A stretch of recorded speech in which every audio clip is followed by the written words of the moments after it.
fruits that are grown in America, only 3 of them are native to this land. Concord grape, blueberry, and guess what? Cranberries.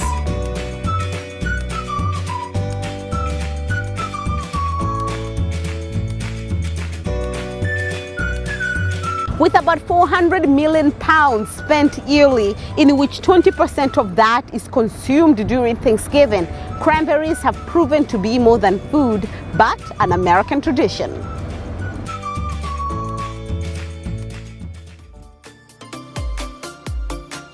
So join us in this journey as we trace the cranberries from the bogs to you. This is a look at the cranberry agriculture.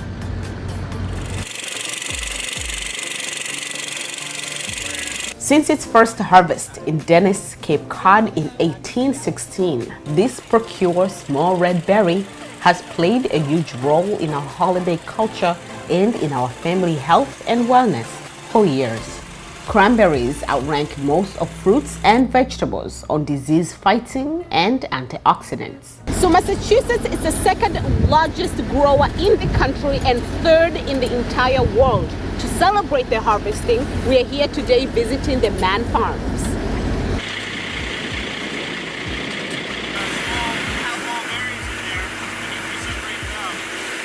Cranberries are 90% water and have hair holes in them, which of course this allows them to float.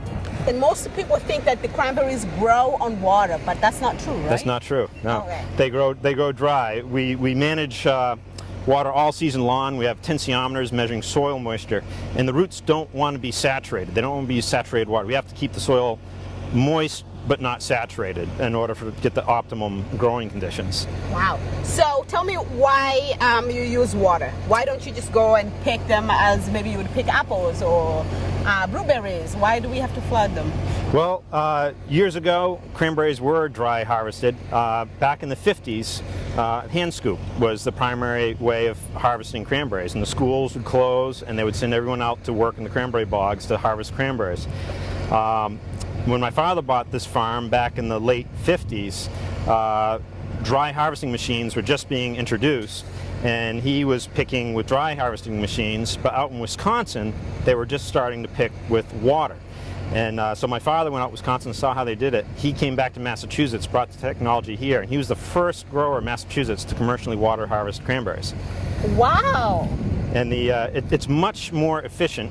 One water picking machine can pick about 5 acres a day easily, whereas a single dry harvesting machine can pick about a ½ acre per day, but takes about 2 people to operate it. You need one person carrying the handling the fruit that it's been picking, and one person operating the machine. So what goes first? Does the machine come and then picks the berries first, and then you flood the bogs, or you flood them first and then you... We bring the water up in the vine a little bit. Okay. Ideally, it's a shallow flow to pick. Okay. Sometimes you don't have that choice. Today we picked in pretty deep water. All right. But this was an easy bog picking. You can actually see the berry line as you're picking. If you pick in shallow water, then you have to flood it deep enough that the berries float free from the vine and they can drift in a direction. We corral, in this case, because the bog's shaped well and the wind's going the right direction, we're just getting most of the fruit out. We've already loaded 2 tractor trail trucks from this bog. Okay. This is only a 3-acre bog, and we probably have another truck or 2 still floating here. So how many bogs do you pick per day? Well, we usually pick a section or 2 per day. Depends on the size. They range quite a bit. This is a 3-acre bog, which is, a pretty average sized bog. The one across the dike is a 12-acre bog, so that'll take us all day to pick and maybe 2 days to load. That bog will probably have up to 15 tractor trailer loads to load out of it. And when we're going well, we can load a truck every 45 minutes or so, which is between 400 and 500 barrels on a truck, 20 tons to... Wow. Yeah, so how much cranberries do you produce per season? Well, last year our farm produced about 36,000 barrels. So times 100 was at 3.6 million pounds of fruit. Before its iconic name, in the past this berry used to go by other names. It was not until when the Germans and the Dutch settlers named this native berry cranberry, because they felt that its vine's blossoms resembled the neck head and the bill of the crane. Today, of course, we all know this berry as cranberry. Now, in the beginning, the cranberries are green, then they turn white, and finally turning red.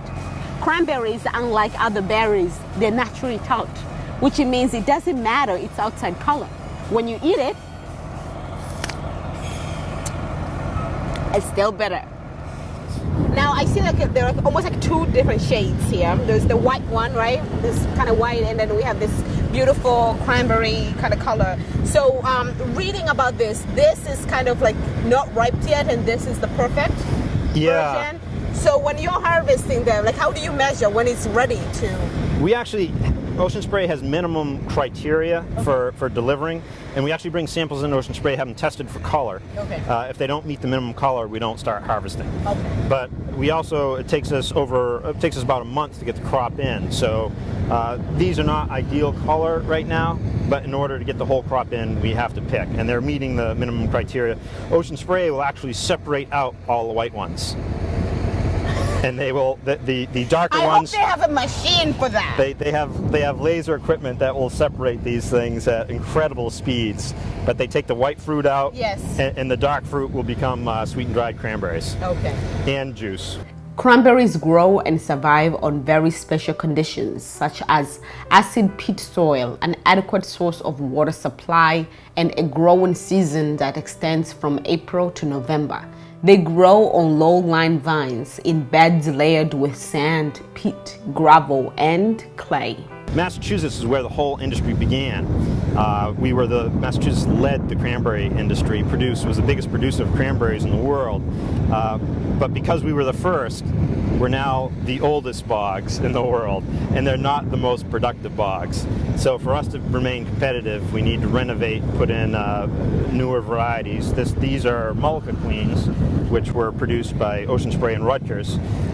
So they're a much higher yielding variety than the native varieties, which are typically early blacks and Howes in Massachusetts. What is the life of a cranberry farmer like? It is very busy. This is the only time of year anyone notices us. I know! We pay attention to, oh, look at them! That must be so beautiful! As soon as we're done harvesting, we start renovating. And we start tearing up bogs, and we'll work all winter long into the spring renovating. Then spring season becomes frost season, and we're protecting from frost and insects and weeds and irrigation, and before you know it, it's harvest time again. And so it never stops. My crew's full-time, year-round. How many people do you have working for you? Right now I have about 4 guys working for me, yeah.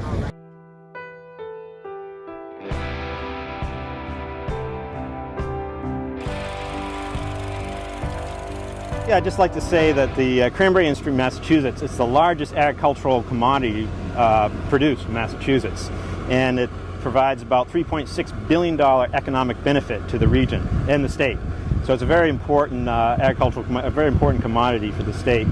We also provide about 7,000 jobs, including ag services and things like this for the industry.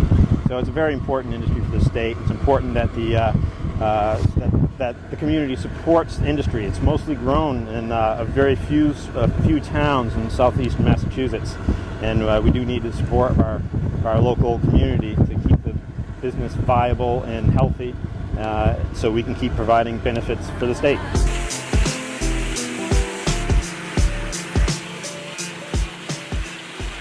So whether you get your cranberries for crafts, for homemade cranberry sauce during Thanksgiving, or if you're just like me, you prefer drinking them, I hope I was able to share some interesting facts about this native berry.